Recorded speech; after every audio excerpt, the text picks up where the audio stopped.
I woke up, walked into the living room, and he said, okay, here's the deal. The front of the neighborhood is closed. It's underwater. He told me, I don't know what's going to happen. First they noticed it just building up really quickly in the yard. When my sister noticed, she called my dad, who has a truck. Was like, Dad, I don't think we can leave. You have to come get us or we're going to get stuck here.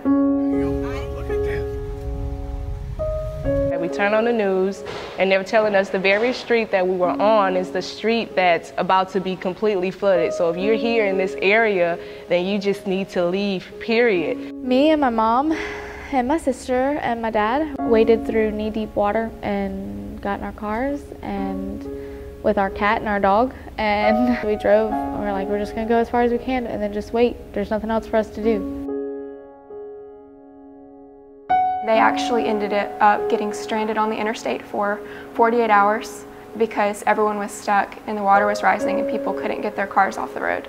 My mom and I stayed with a friend that night, and we just laid in bed that night and we cried for a little bit, but I was really impressed by my mom's joy.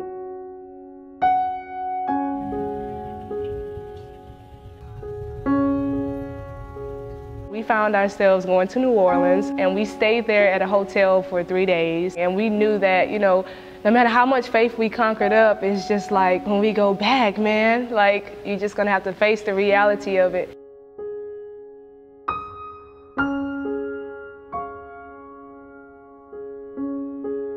You couldn't drive faster than maybe 10 miles an hour because you'd push water into people's homes. Trees falling that haven't been picked up because there's no one to pick them up. Every single driveway has trash piled up. When you drive down the street, like, it doesn't look like America. As soon as we drove up to my driveway, I think the hardest thing to see, we had like our huge baby grand piano like out by the curb. And so it was that piano that for the family, like we all learned how to play the piano on. And so just seeing that on the curb was just like, it just hurt, And all of this is just material stuff, but it all has to be touched and seen and remembered, and you have to recognize that it's all going to be thrown away. There's a lady at my church, her name is Miss Ellen, and when I went to her house, she was like, she had this attitude of, I didn't have that much anyway, and she was just thankful that she and her family were safe. And she was just like, it's all good, we're great, we're all happy, we're a close family. And I'm thinking, man, if that were me in that situation, what would I do? And the things that you don't really think about, the sentimental things and the things that mean so much, just being washed away and seeing people continue on after that is, man, so much respect.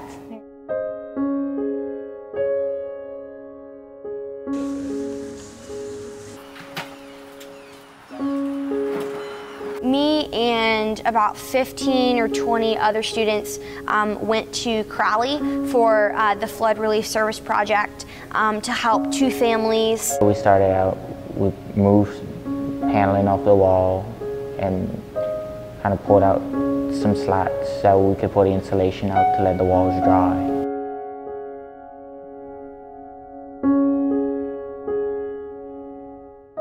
I remember all the churches and colleges and stuff that came and helped my town, so I felt like it was my turn to help. We were able to go and help them just a little bit, just by doing a little bit of demolition so that they can rebuild their houses that they want to live in the rest of their lives.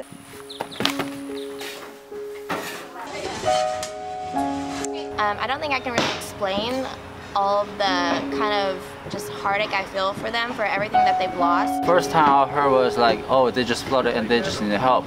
And once I got here, I see differently. Everything's so wet, everything's so heavy, everything's just like really squishy. It's really hard to work it. There's a lot of people, sweet kind of people, warm people, and I learned how to serve people and show how to love. In the midst of chaos and trying and tough situations, it's a perfect opportunity when you have lost everything to let God be your everything. When people most are vulnerable is when the disaster hits. It's like surreal to think that that actually happened. A lot of people wish they could start over, and he's like, and we get that opportunity. The world isn't our home, and we're headed to a place where there's not going to be any more floods.